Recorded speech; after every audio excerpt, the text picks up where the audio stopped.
What if the church was never meant to be divided? What if denominations were never God's original idea? And what if the labels we defend today are actually weakening the witness of Christ to the world? Stay with me because scripture tells a very different story. Welcome to Universal Scroll, daily revealing God, growing believers, and uniting the body of Christ through the scriptures.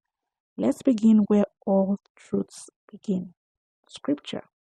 1 Corinthians chapter 1 verse 12 to 13. Every one of you says, I am of Paul, and I am of Apollos, and I am of Cephas, and I am of Christ. Is Christ divided? Was Paul crucified for you, or were ye baptized in the name of Paul? Ephesians chapter 4 verse 4 to 6. There is one body and one spirit, one Lord, one faith, one baptism, one God and Father of all. Scripture does not struggle with the plurality here. It insists on oneness. Here is a foundational truth. Denominations are historical responses, not biblical instructions. They arose as human attempts to preserve doctrine, correct error, or organize believers. But organization is not identity. Nowhere did Jesus or the apostles command believers to divide into permanent theological camps. 1 Corinthians 3 verse 3 to 4 says, For ye are yet carnal. For while one saith, I am of Paul, and another, I am of Apollos, are ye not carnal? Paul does not call this discernment. He calls it carnality. The early church was not shallow. They were deeply committed to truth. Acts chapter 2 verse 42 says, And they continued steadfastly in the apostles' doctrine and fellowship.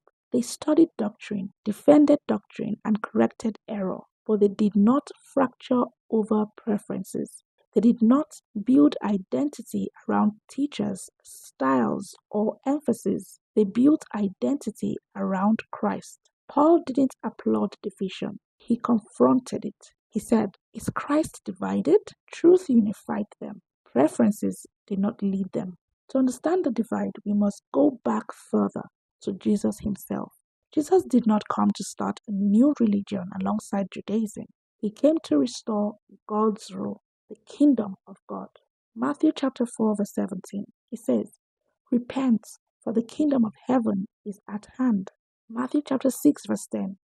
Thy kingdom come, thy will be done in earth as it is in heaven. When Jesus spoke of what he was building, he said, I will build my church, and the gates of hell shall not prevail against it. The word Jesus used is ecclesia, means a called out people, not a religious system. He said church, not churches. One body, one authority, one head. Scripture leaves no ambiguity here. 1 Corinthians chapter 3 verse 16. Know ye not that ye are the temple of God, and that the Spirit of God dwelleth in you? 1 Corinthians chapter 12 verse 27. Now ye are the body of Christ, and members in particular. The presence of God does not dwell in structures, it dwells in people. What we call church today was originally believers gathering together in homes, courtyards. They shared meals, they shared their lives. As believers spread into different regions, fellowships were identified geographically. The church in Corinth, the church in Ephesus, the church in Smyrna. These were not denominations. They did not have separate doctrines or identities.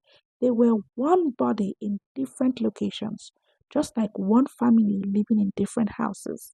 The divide did not begin with scripture. It began when people preferred people. 1 Corinthians 1 verse 12.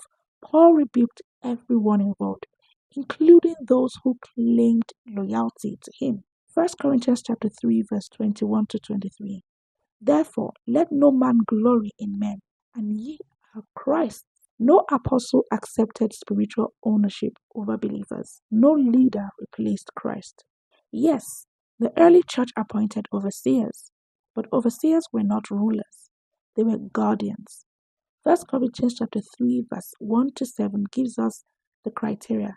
The qualifications were not about power, charisma, or lineage. They were about maturity, character, and spiritual stability. They had to be temperate, sober minded, faithful, able to teach, not domineering, proven in conduct. Again, I say proven in conduct. Overseers were chosen because they were spiritually mature, not spiritually superior. And Paul made this unmistakably clear.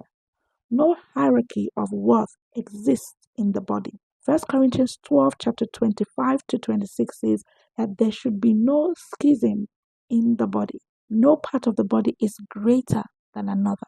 No gift is greater than another. Jesus addressed this directly. In Matthew chapter 23, 8 to 10. Be not ye called Rabbi. Call no man your father upon the earth, neither be ye called masters, for one is your master, even Christ. This was not about disrespect. It was about authority and identity. No believer was to replace Christ as spiritual source. No one was to be elevated above the body. Christ didn't want us to look at any man as our spiritual father. Over time, human traditions began to creep in. Extra writings elevated, extra rituals mandated, extra authority structures enforced, and scripture warns repeatedly against this. Deuteronomy chapter 4 verse 2. Ye shall not add unto the word. Colossians chapter 2 verse 8. Beware lest any man spoil you through traditions of men. Traditions did not unite the church. It fragmented it. These fragmentations produced what we now call denominations, where each part believes they are doing the right thing. From the beginning, Peter would preach, Paul would preach. Wherever they went, they preached. There wasn't supposed to be anyone following Peter, or anyone following Paul, or anyone following anybody, but they were all supposed to be united as followers of Christ. Catholicism divided into different types of orthodoxy. Protestantism divided into denominations. Denominations split into sub-denominations. Movements fractured into movements. We see that division does not end division. Instead, it multiplies it. The early believers scattered across regions. Acts chapter 8 verse 4. They that were scattered abroad went everywhere preaching the word. They carried the same gospel, the same Christ, the same identity. No labels, no fathers, no competing authorities, just Christ. We should not anchor our identity in denominations. As Christians, we should say, I am a Christian. I am a believer. I follow Jesus. That's it. Yes, we grow at different stages. First Corinthians chapter 13 verse 11 tells us that, but difference in maturity should lead to discipleship, not division. Acts chapter 17 verse 11, they search the scriptures daily. We must be willing to unlearn and relearn, measuring everything by scripture.